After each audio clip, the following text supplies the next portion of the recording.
Hi, I'm Elizabeth. And I'm Cindy. And we're here with another feeding frenzy for A Course in Weight Loss, and we're still on lesson number 9. Right. We're glad to have you back. Thank you. How are you feeling? About the same. I told them you were having an inner ear As difficulty. long as I don't move quickly, then I'm okay. Okay, so we'll try to move slowly. Thank you. And since you're not feeling well, you haven't had a chance to work on the lesson 9 assignment, correct? No. I'm going to.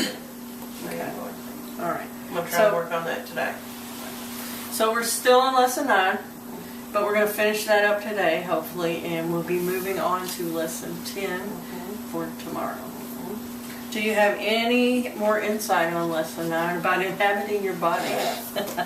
Well, in practice, that's what I've been doing.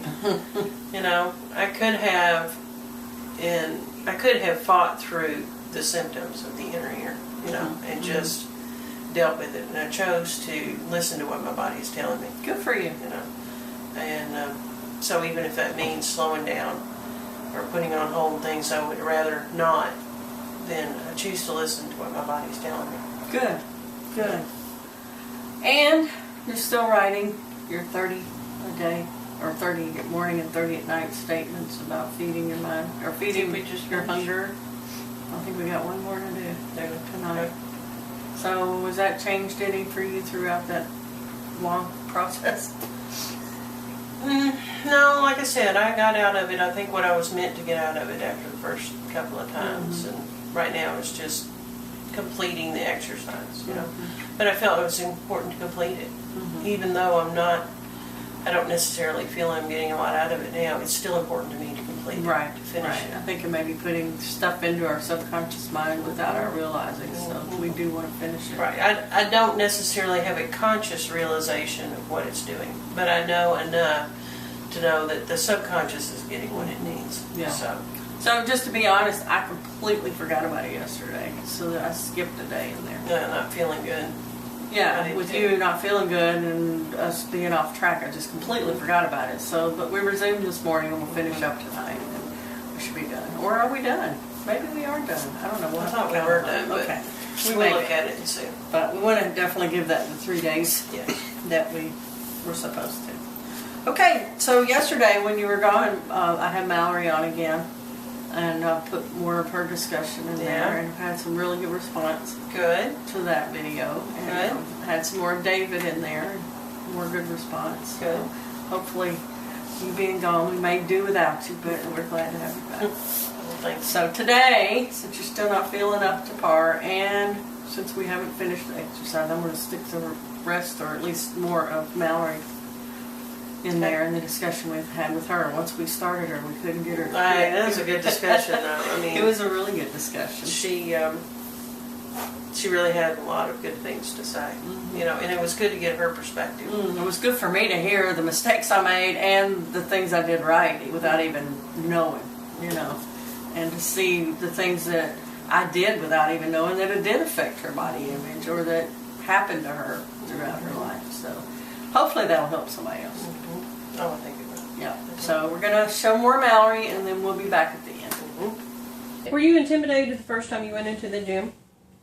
And saw all the exercises and stuff, or did you think, no, I got this? I remember when I first went with you guys, it was 8 o'clock in the morning, and me and Emily were exhausted, and this was before we ever even thought of joining. I remember that I was like, oh. But then I watched you two do it, and Emily was like, I want to do this, I want to go, I want to, like, she was really excited for it. And I remember she kept asking me, do you think they're going to let us do it? Because we weren't signed up yet, and I was like, I don't care. So when we got there, and this is the first time I'd ever been there, there was like machines and all this stuff, and I was like, whoa. Because every time you guys told me about it, I was picturing a humongous like gymnasium type thing, and then it was a comfortable place, and I wasn't expecting that. And so when we walked in and David was like, hi, I was like, hi.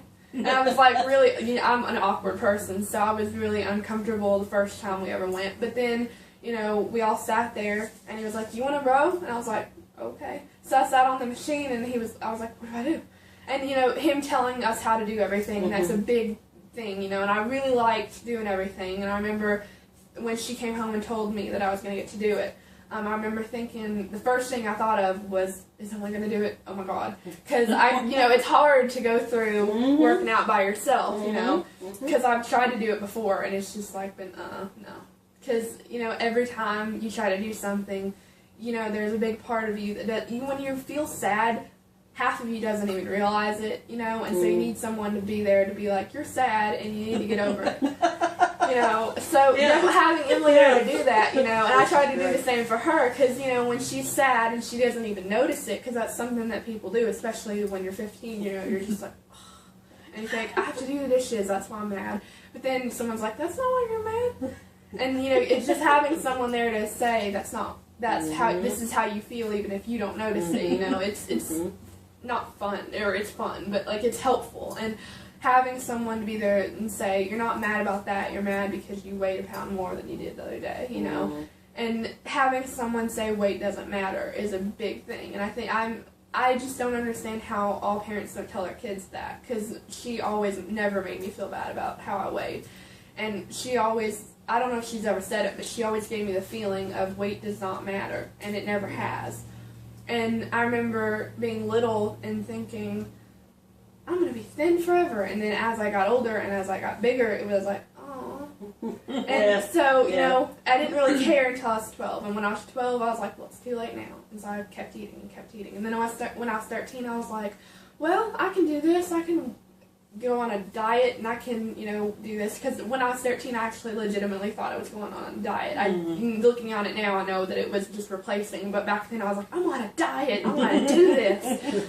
And so that was when I was 13, but then I gained all the weight back. And then when I was 14, I was like, whatever. And I didn't really do anything when I was 14, because I had gone through the part where I was like, where I was depressed about weight. Then I went through the part where I'm going to do this. And then I went through the part of I don't care anymore. And now I'm 15. And it's like, as soon as I hit 15, I was already losing the weight. I started losing weight when I was 14, so by the time I turned 15, I was already losing all the weight. And I was like, well, I've gotten this taken care of. And even going to the gym, I was like, as long as I work out, I can eat whatever I want, because I'll just lose it because I'm getting metabolism.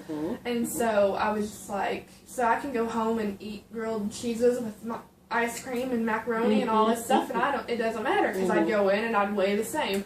But looking at it now, if I want to continue to lose weight, because I would really like, a goal of mine is to wear a bikini this summer, or to be able to, or to feel confident enough. I don't know if I'm actually going to wear one, but to feel confident enough to wear one, and to feel like I can, is a big thing that I want to do, and I'm close to that. I've never felt this confident, and I want to start wearing cuter clothes, because before this, I used to wear baggy t-shirts and jean shorts, or just like really long capri shorts, or whatever you would call them, because I wasn't ever confident in my body. But now that I am, I want to start wearing cuter things, because I've never felt confident enough to wear cuter things. Yeah. And, I remember looking back on old pictures, I'm like, oh my God, I'm so fat. But, now I'm looking at it as baby fat, because until you can look at it as a positive thing, you're going to always feel bad. Because once you start looking on it as a positive thing of, I wasn't ever really fat, I just didn't take control and tell myself, you're not fat, you can do this, you can lose all the weight. And I think telling yourself you're not fat, you just have weight, is a big deal, because weight and being fat are two completely different things, as long as you let yourself know that. Good stuff. Because if I was like, I'm fat, it's worthless to try, then you're never going to try, and you're never going to get rid of it. But if you're like, I have weight and I'm going to get rid of it, then that's, if you look at it as fat, you're probably not going to lose it. If you look at it as weight, you're probably going to lose it. Because She's been reading the book. I have.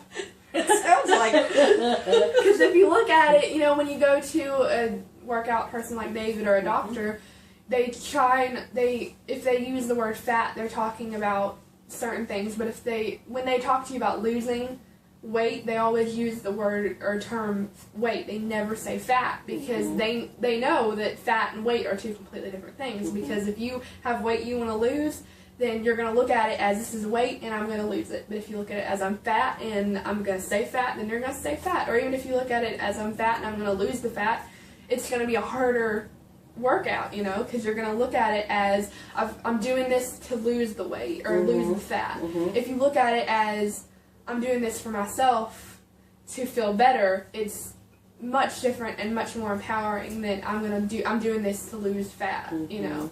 So if you look at it as I'm doing this for myself rather than I'm doing this for my appearance, then it's completely different, because yourself and appearance are two different things. It is your daughter. This is my daughter. I did pretty good. I remember when we used to have talks last year, in the beginning, 2 years ago, we'd have talks, and she'd just stare at me and I'd be like, "What are you saying?" Actually, that was really smart. And I'd be like, "Oh." But the biggest thing, you're cracking me up. But the biggest thing I can tell any parent is to let your kid know that weight doesn't matter, and don't go up to him and be like, "So weight doesn't matter," because if you go like that, they're gonna be like, "Am I fat?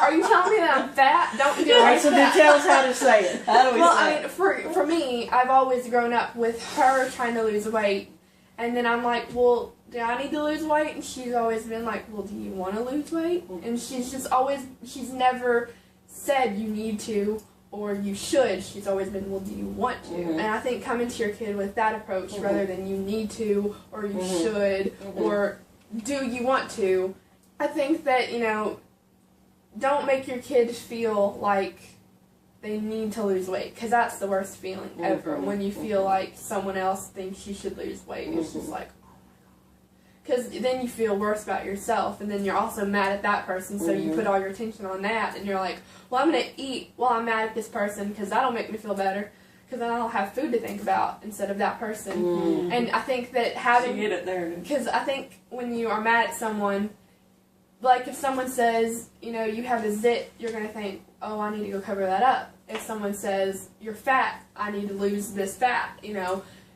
whatever someone tells you, you're going to try to change that. You're going to do the opposite. So if someone tells you, like, "Go sit down," you're going to stand up.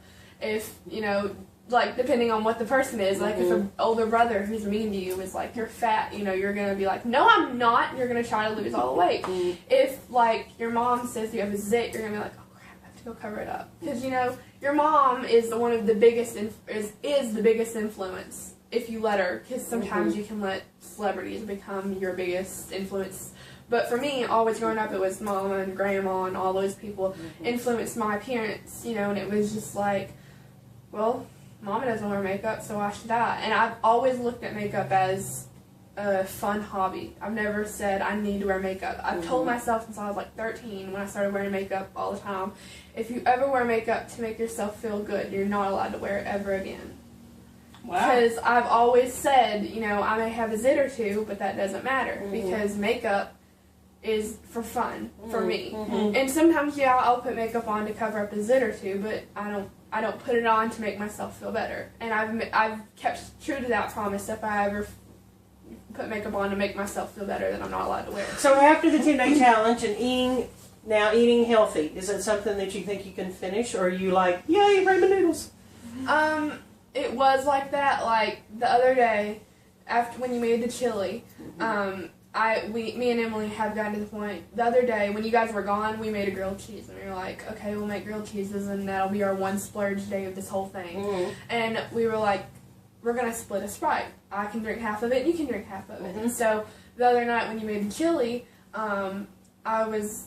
she thought that was the last day, because she thought it went from the 16th to the 26th. No. But I told her, I got a Sprite and we were going to split it again, and she walked into the room and was like, "This thing is over. I'm going to go get another Sprite." And she was like, I was like, "Well, it's not over yet. It's not over until tomorrow." And she was like, "Oh." And then I was like, "But you've been good the whole time. Go get one if you want one." And she was like, "Okay." So she went and got one. Yeah. But I think that a big part of it was, when I said that, it felt like, oh, we're on a diet. I don't want to be on a diet. I want to be able to drink what I want to drink when I want to drink it. And so then I was like, I can't wait till tomorrow, because then I can eat whatever I want. It's good stuff. It's good stuff. Shrink.